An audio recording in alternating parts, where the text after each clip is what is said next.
as important it is to identify who do you want to market to. It's also important to identify who do you not want to market to. Digital footprint of any business has become absolutely important. You can't be absent from the digital part of the business. Yeah. About 50% discovery of products is happening on marketplaces. A single person can hold that fort on their own.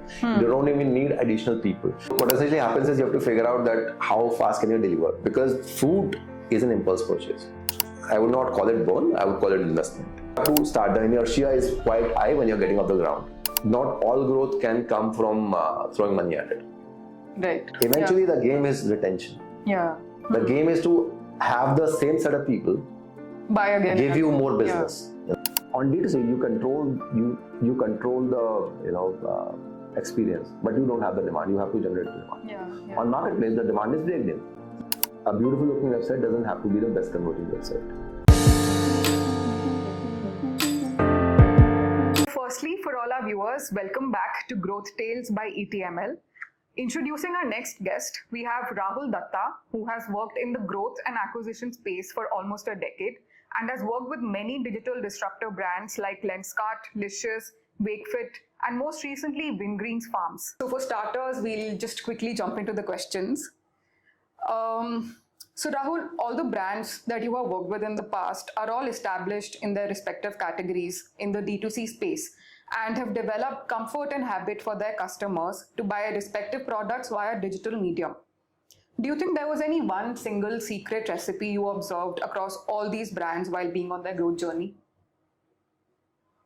That's an interesting take. Most of the brands that I have worked with have been a category leader in their own right. And the way they got there was, I think the secret, so to say, or secret recipe is it was the successful marriage of the TG, or the problem statement that it was, and the TG that they figured out that they want to sell it to.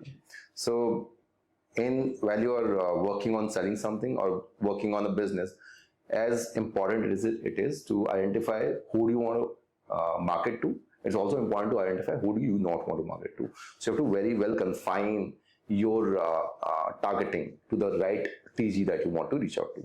So, for example, for Lenskart, the TG was quite large, right? So it was a disruption in that sense, and they started out with a smaller market share. Smaller market, right? Smaller number of cities, limited number of cities. Figured out that it works, and then expanded from that.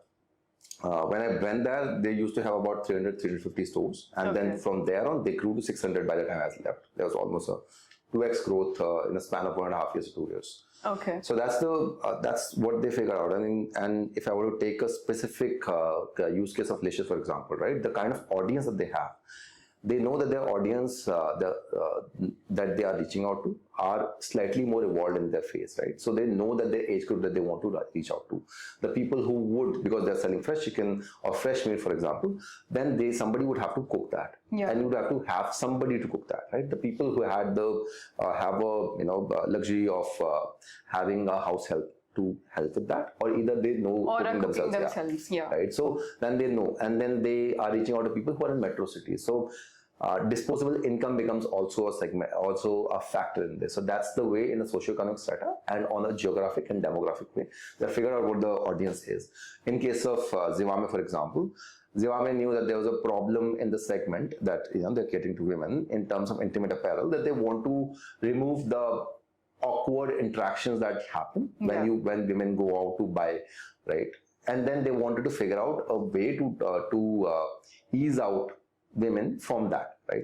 Basically remove the interaction aspect altogether. Yeah, and the discretion was a big part of it. And if you were to even see that it's not the discretion of buying, it's a discretion of delivery as well. If you get a shipment from Zivame, it would be in a non-discrete package, right? Sorry, it would be in a discrete packaging. You can't figure out what package this is for, or what the product is inside, and you would only, the recipient of the product would know what the product is. So that's why it's a through and through discretion was a big part of it, and that's the way they started out. And then they figured out that there are more needs that can be catered to. That's how they went into activewear and loungewear space as well. Okay. And when it comes to Wingreens Farms, so do you think they figured out that there's a lack of hummus in the Indian market and enough audience for it? That's one part Or of it. did they introduce the Indian audience? So one is that you have a product, and second is you also have to figure out a way to, for lack of a better word, get people to understand what the offering is. So sampling was a big part of their business. So the way they asked people to taste, to have a tasting of their of their different flavors of hummus and then, and everything, and then people became attuned towards it. That's how they built it. And the other brands have cult following. The Wingreens Farms has a cult following. All the other brands have a cult following as well. Raw Pressry is a brand which which is a unique offering, and especially when they started out, it was a unique offering of their own. There was no other brand in the industry which was doing a packaged juices and smoothies, which did not have cold pressed juices. Cold pressed juices did not have. It was not made from concentrates. It was not made from this was 100% juice. No preservatives, none of that. So I would not say so. This was as healthy as possible while putting that into a compact shape and form. Yeah, no, Wingreens actually I remember, because every grocery store that we would go to a couple of years ago, the staff would always bring 6-7 different dips from Wingreens along with some pita bread, ask all the customers to try it out and then sort of, push them to buy it. Okay, so moving on to our next question. How do you think the digital landscape has changed since you were working with Zivame in 2015 and then 2023 you were working with Wingreens Farms? Any 2-3 key trends which you would like to mention that have newly emerged in these years, and how have they impacted the digital landscape? How is it different to launch a new D2C brand today versus the way it was 10 years back? Quite a compounded question. I would take one by one. So 2015 was a funny year, right? So it was a spectacular year for India as well, because that's when you had Jio, and that's when the explosion in terms of the internet accessible population happened. And on the back of that, I think that's one of the biggest contributors or biggest contributing factors to the market that we have, internet based business market that we have right now. Had that not happened, you would not have the kind of audience that you have, 300-400 million people who have access to internet and can buy things offline and at least discover things offline. And that's the one thing that has changed. The digital footprint of any business has become absolutely important. You can't be absent from the digital part of the business, right? Even if you are not selling online, you have to have some way, shape or form, even especially a non-functioning after website. 2020, I think you have to have a digital presence. Even if in a non-functioning manner, and COVID was basically a sort of a black swan event for digital businesses as well, because that propelled them to have a way of discovery which was not offline.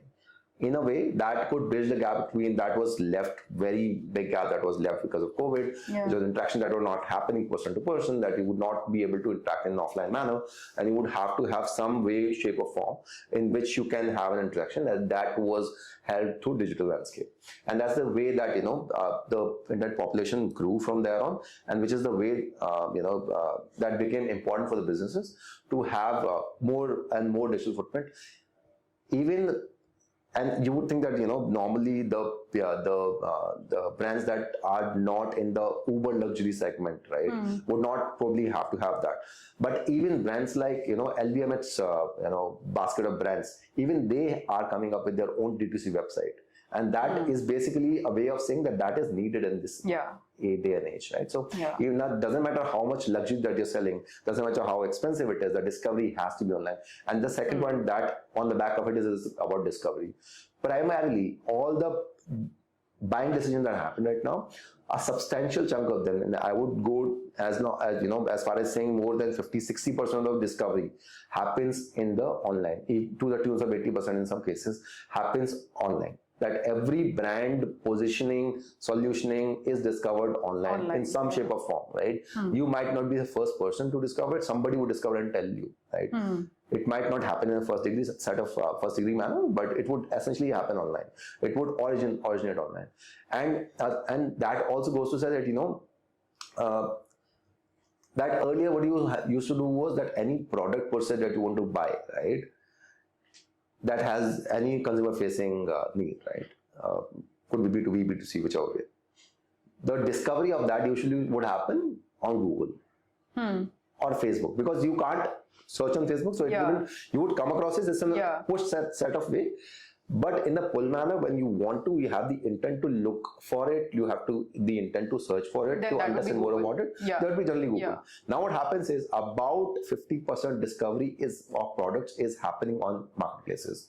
Amazon, Flipkart, these are these are taking away a lot of discovery for most of the brand, for a lot of brands.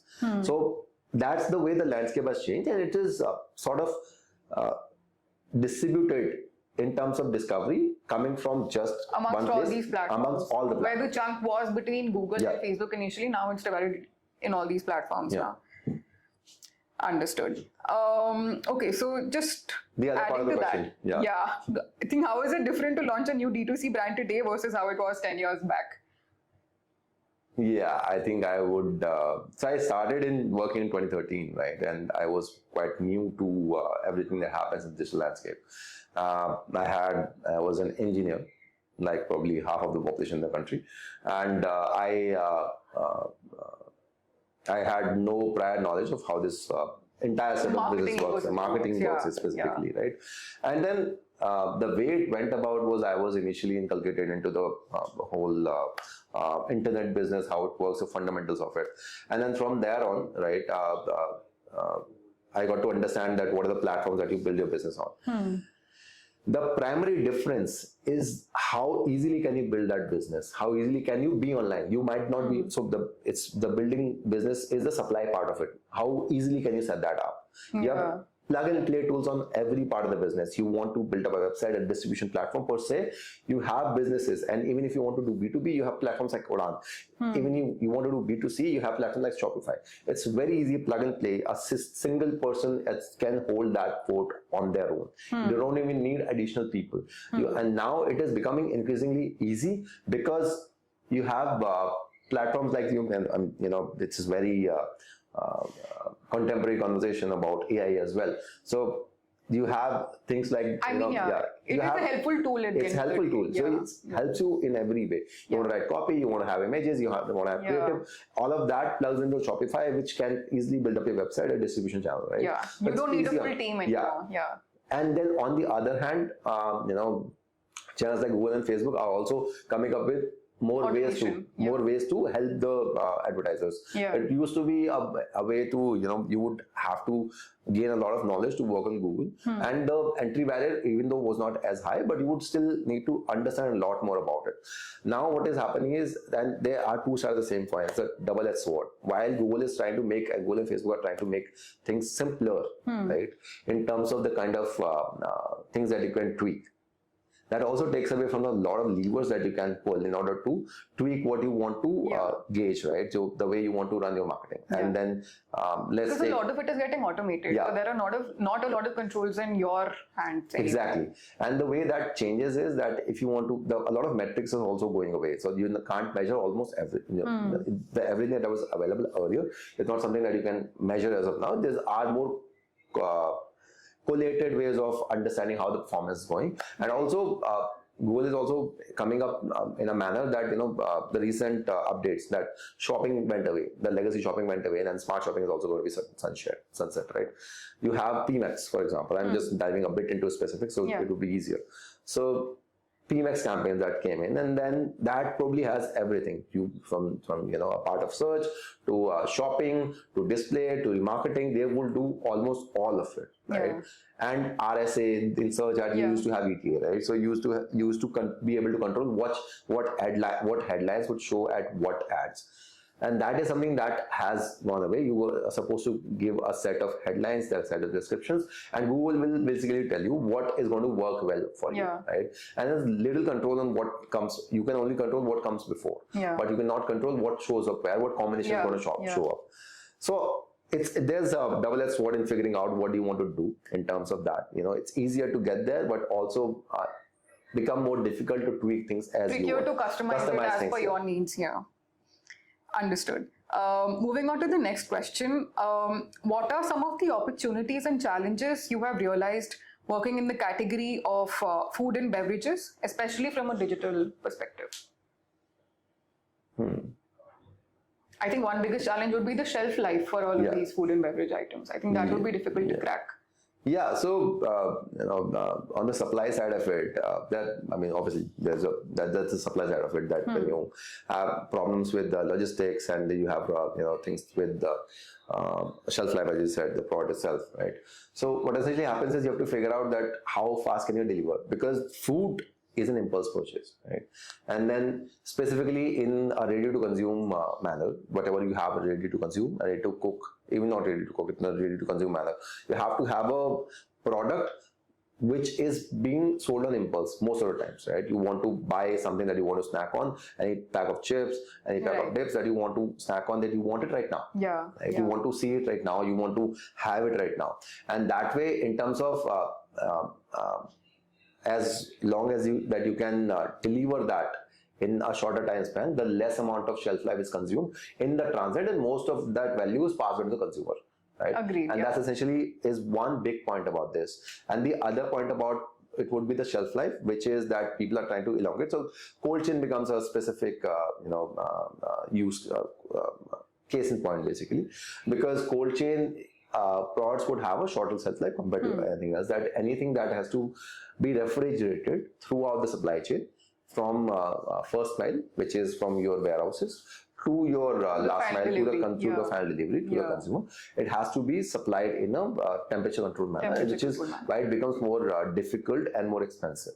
Must be difficult also because it has to be so widely available on all platforms, and must be. So what people generally do is that they, the way that is done is that you adhere to the power law, that you reach out to the pin codes or the geography where most of the business is coming from, to capitalize on that and reduce your losses as much as possible. Makes sense. Okay. Right? And the other part about opportunity, the reason that the digital landscape is working, and there are two parts to it, right? In terms of demand that I was talking about. So demand, one is that demand that you can generate on your own, and demand you're generating as of through marketplaces, right? Okay. So in the online sense, marketplaces, specifically the quick commerce part of it, is doing a tremendous job in bringing in, meeting the demand specifically from the for the consumers who are looking for products which are immediately needed, right? And anything that is based on impulse, specifically food and beverages, is a big part of it, right? So and I think one of the, if I recall correctly, one of the, Country Delight as a business is built on this. Yeah. Right? They built on milk. Right, milk and bread and anything that goes with that. Milk basket, obviously, as is built on this, right? Yeah. And a lot of this shopping that happens on quick commerce is very behavior driven. So on Saturday, you would have a lot of people buying detergent. Or washing powder, right? Because they have to do laundry on the off days, and they would realize they don't have it. Or in the morning, atta and rice would be delivered because you have to make the lunch for the day and you have to go about your business, right? So that's the kind of things that are happening, and that side of it is very well being catered to right now because of by the virtue of being delivered in minutes, right? Yeah. The other part of this is having your own platform, right? And how do you bring demand there? And that demand has to be because either you have to meet the same amount of expectations that are coming from the quick commerce platforms, right? That you have to meet the delivery timelines. If you can't do that, then you have to figure out another way of doing this, right? Which is that how do you bring in the user through another set of promises? I think USPs would come into play. Like, for example, Milk Basket really capitalized on their 6 a.m. door deliveries without fail. So that's what worked for them. And I know a lot of people switch to Milk Basket as compared to Amazon's or Big Baskets because of their guaranteed 6 a.m. deliveries. So I think that would also. The funny thing about Country Delight was that the way they started out was not, they created the problem.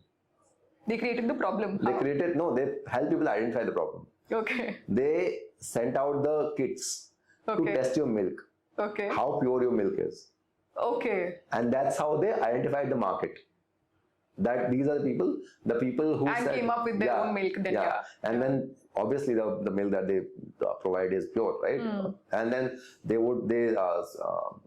supplied the market that they had created through that. No, that's a good that's a good experiment That's to an take, easy I idea. think. Okay. Okay, moving on to the next question. Many brands in today's world are chasing growth at a massive rate. However, more often than not, this comes at a significant burn rate. What's your take on this entire debate of growth versus profitability? And can one achieve a significant balance between the two? I think if I were to be able to answer this, maybe I probably should be heralded as the messiah of the market, because I think it's a quite a nuanced question or problem in its own right. Because what happens is that you would want to achieve a certain scale beyond which a business makes sense, right? And you want to achieve, say, a turning point, a pivot point for the business, where an inflection point for the business, where it can go up, right?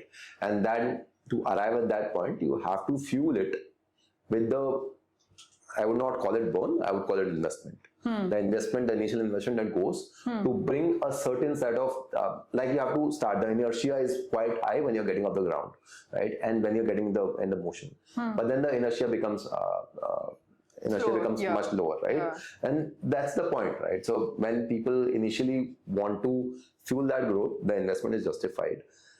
Having said that, what essentially happens is that not all growth can come from throwing money at it.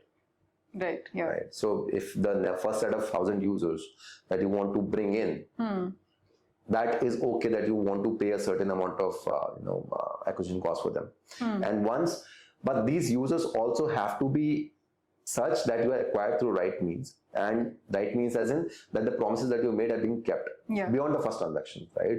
And the way people also measure CAC, also that definition needs to evolve a bit more in terms of that a person or a user or a customer who's acquired, by giving discount, by giving say 50% discount on the first transaction, their behavior or their purchase pattern might be different, and their acquisition cost might be different. The discount that you're giving should also probably factor into the acquisition cost. Yeah. Because that gives you the right understanding of how much that you actually spent to acquire that customer. The person who probably was arrived on or was acquired through a BAU in a BAU promo, which is say 10% that you're giving slash price or off, paying right? the full price. Or paying the full price for that matter, right? Or a more nominal discount just to sweeten the deal for the person, right? Then that would be different. Yeah. So that way, how people measure it also becomes different, because you can pass off that cost as discount, but eventually it will come back to the PN. Yeah. Right. Actually, we have another question on CAC. I'll quickly jump to that only. So do you think customer acquisition cost is a big challenge for today's D2C players, or is the bigger challenge improving retention or LTV? Also, what do you think at different stages of a brand should the priority evolve? Yeah, actually that's quite contemporarily relevant question, because the way I've seen this is that initial growth is required for acquiring users, right? Because there's no way that you can understand the user behavior. And I read a book called Lean Startup, right? And then the MVP that you build and through which the first set of users that come in are quite a lot more interested and inclined to figure out how the product is built and give you the feedback about it as well, right? And the first set of users that come in will probably down the lane might become your fans as well. Right? And they would be the customers who repeat with you the most, right? So, and that's also goes. There's another hypothesis that goes with that, which is that if you invest more in something, that you value it more, and if the people are the first ones to arrive at any service or product for that matter, and they would understand that they have done a lot more to help it grow, and then that way they value it a bit more, right? So. To the point of CAC versus acquisition versus retention, right?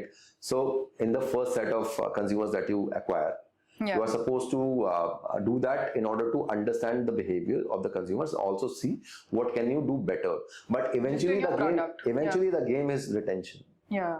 The game is to have the same set of people buy again, give you more business.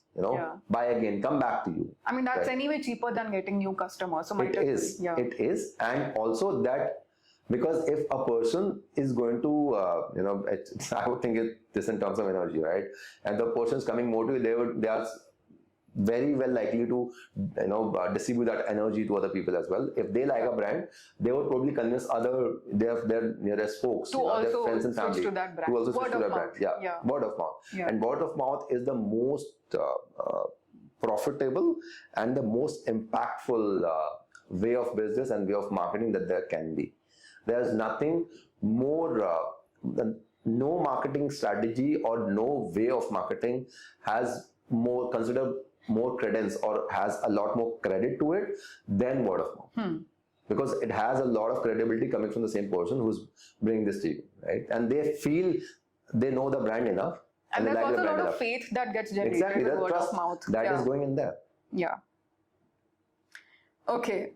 So another big struggle for most of the brands is cracking marketplaces. They all want to be present on the marketplaces, and the fight is between D2C versus offline versus marketplaces.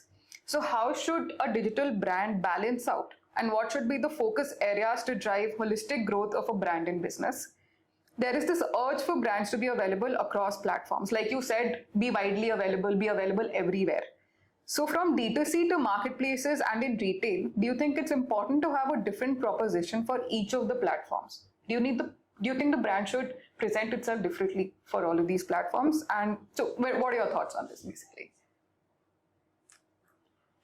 At the core of it, right, every model, every distribution channel has the same fundamentals, right?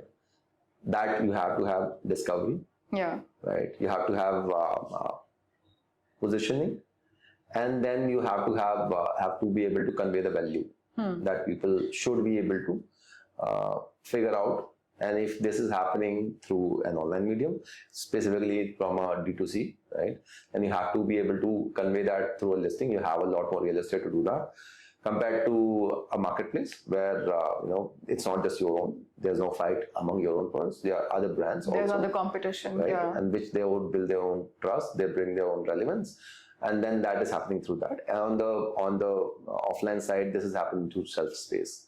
Right? You have to be at the eye level. It should not be out of reach. You have to be in a space where people can easily see and reach out. The packaging should be good enough that they can see that and quickly pick it up. So all of that, is basically at the core of it is different. But when you get into the intricacies of it, everything happens differently. So on a D2C side, I say the way on the D2C and digital, if the brand is trying to own that's the idea behind having D2C, that they want to own the customer experience. They want to have a lot of autonomy on what they want to do with the customer experience. So the way that happens in D2C is that D2C also is not, in addition to becoming a transactional platform in where you can buy, it also serves as a discovery platform and a branding opportunity for the brand itself. Right? Yeah. When I say discovery platform, it also has a lateral benefit, which is that no other distribution channel will give you an insight in the customer behavior, where you own the customer data. As well as your own website would. Exactly. So you would not be able to, one, obviously understand and control the experience, and second, have an insight about the customer psyche and their own behavior, right? So that will give you data like where they are coming from, right? Where if they are grouped or if they are concentrated in some part of the country, different states where they are coming from, what are they buying, at what frequency are they buying, what kind of places what kind of delivery module is this, how far away are they living, for something as simple as simple as that you want to put your next warehouse somewhere, where should that be? Right? Where you're getting most delivery from or most customers from. Right. And on the other side of it, on the marketplaces, you have to figure out a different way is the distinction. That how do you demarcate yourself from the other brands, right? How much more relevant that you can be. So I did something with I worked a bit on the marketplace as well on the organic front. How do you bring in more organic sales?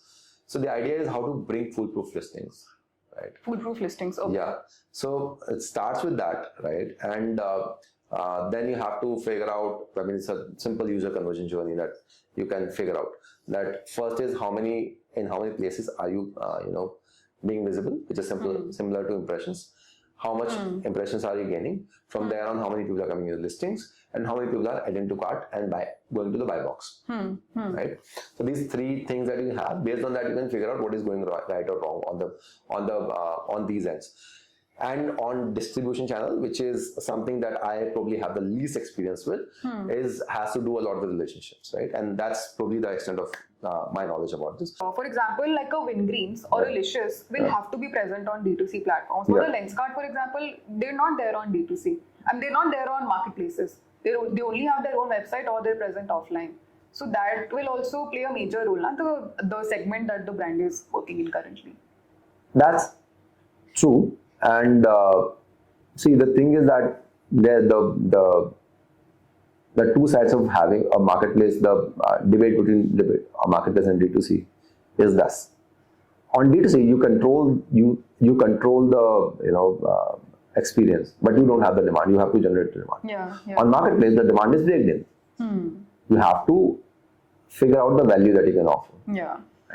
So that's and Lenskart, for example, has figured out that that they only want to do it on D2C, that they don't want to go out to marketplaces, which might dilute the brand, dilute their offering, and dilute the kind of customer experience. Because it is a complicated experience to purchase. So and it's because for people, I mean, this obviously Lenskart is a big name now, and probably when they started out, the trust might not have been as much. That you have to, inculcate faith and the trust in the users at every step.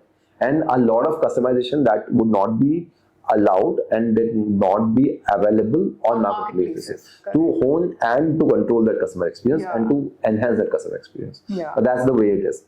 So right now, I mean, people are available in 2 or 3 or all 3. Right? So Licious is right now predominantly online. Right? They control the marketplaces. They control the customer experience that way. Then you have Lenskart, which has offline and the D2C, right? So and then brands like Wingreens, they have all 3. I think food and beverage, like you mentioned, the problem is that they have to be available immediately and available everywhere. So that's why their presence on marketplaces is more necessary than things that can be purchased with a delay, like Lenskart, basically. It's just in consumption the way they do it. Okay, so there's another question that we deal with a lot over here, even in ET.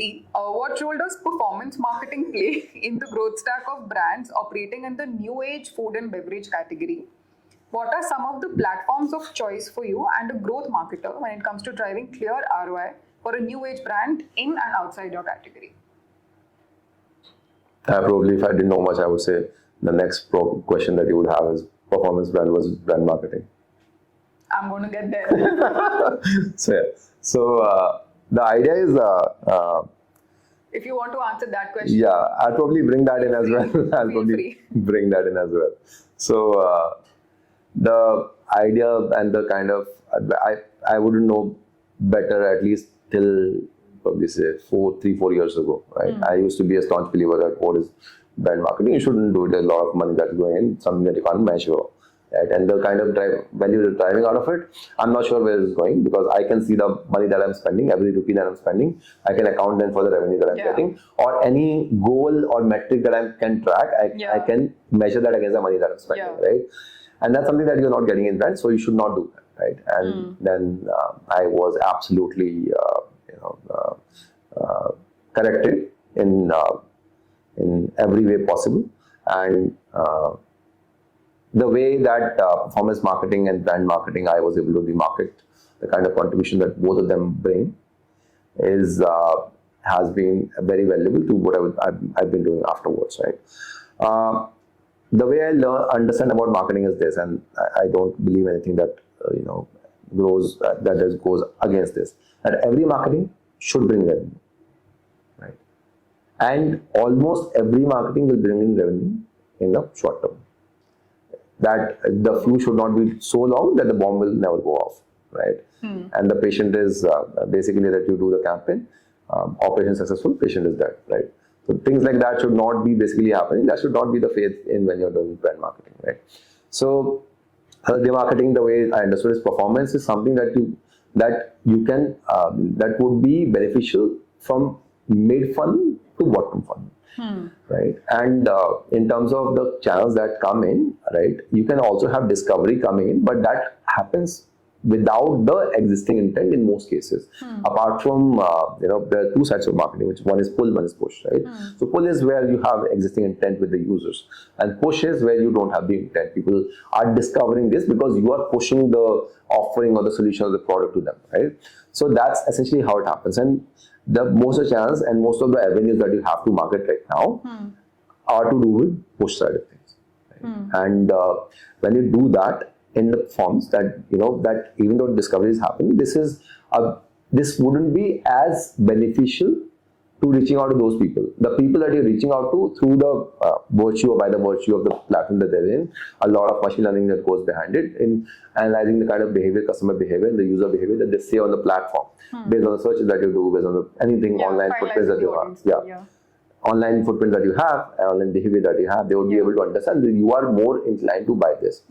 And in performance marketing, you would see that initial set of users that you acquire would have a fraction of the cost compared to every next 1,000 or next 10,000 people you want to acquire. That will come at an incremental cost. That's where the cost of incrementality comes in. And on top of that, performance marketing, I think both of these are absolutely necessary, right, in their own right. They serve their own purpose. One, and in the growth of the business, I think it should start out in the way that, because performance marketing objective is to acquire, and anything that you do top of the funnel, the performance marketing, you have a direct objective to acquire the users. In terms of brand marketing, you have the objective to spread awareness and create brand recall. To make them aware of your brand's existence. And the offering that they are having, right? So that's essentially the reason that people do brand marketing. And obviously, that's my side of it. People have learned more about it. People have understood more about it, and I would definitely love to learn more. Having said that, you also, performance marketing is necessary from any of the users who have probably seen your brand ads, and want to convert. And through the more tactical, offering that you have, the RTBs, reasons to buy, right? You can double down on the RTBs and have people come to your platform. Right. So the awareness part of it is taken care of. Now you need to convert the people. So top of the funnel should be branding, and then MOF, BOF should be performance. Exactly. Do you have a proportion in mind that, for example, if a brand that is just starting out or a brand that is widely known in the market, what kind of balance should they maintain between performance and branding? Initially, I would say that it could be performance heavy, and brand could have a brand that's starting out performance heavy. Performance heavy. And because when you're doing branding, you can't do a lot with a little money. Branding requires a lot of money. Because you have to go out to that much amount of people as well. And consistently. Right? You have to at certain frequency. You have to. There has to be certain frequency to it, right? But you can run performance campaign starting on 10,000 rupees or 5,000 rupees. As much money you have for a daily budget, you can spread that, and you can spread that a bit evenly as well, and you can have it a bit spread out, but still you would be able to acquire consumers, right? And these are the people who have a lot more intent. When branding is done, right, they would obviously reach out to the people who have intent, but the primary objective is to increase the market share. Right? So that's where it comes down. Still, if you could just suggest like a ratio. If I were to put a number to it, I think it starts out with, say, you do 80-20 performance was inferior performance, and then move on to 50-50 probably down the lane, and then probably eventually when you know that you have gained in the market share, and now the problem is not to serve the entire market share, you probably either need to increase so there are two ways you can increase market share. You can take additional market share where you can, suppose you have 20%, and then you can take another 10% and then get to 30%. But we don't say 50%, right? It is quite going to be really, really difficult for people to come in, right? For you to get an additional 5%, because it's going to be difficult to take share away. You can't, one brand cannot have 100% market share. Right? So every next 5% is going to be more difficult. So what you can also work on is increase the market itself. The whole pie, if the pie increases, you have more room to increase as well. Generate audience for your brand, basically. Okay. Okay, so come to our last question now. And this is specifically for budding marketers and entrepreneurs and new founders. So, what is it that you see brands today are not getting right when it comes to growth advertising and really building a profitable brand via digital medium? Mistakes that most of budding marketers are making that they should not be making today. Oh boy, that's quite a controversial question to say so. I would not say that I'm an expert in whatever I've done in marketing or growth per se. Right? It was a luck by chance happening that I steered into this direction, and what I've learned by far has been hands-on learning in all the brands I've worked with. Couple of things that I've seen, right? One is that I'll want to, because by far we've not talked a lot about data, right? So I'll probably go a bit deeper on that. So one is not looking at data enough, right? So something as simple as that, what the data is you're collecting, your conversion and the acquisition or the revenue or the orders that you're getting, or eventually business objective that's been met, is a function of how many people are coming to your platform, and from there on, how many are eventually converting.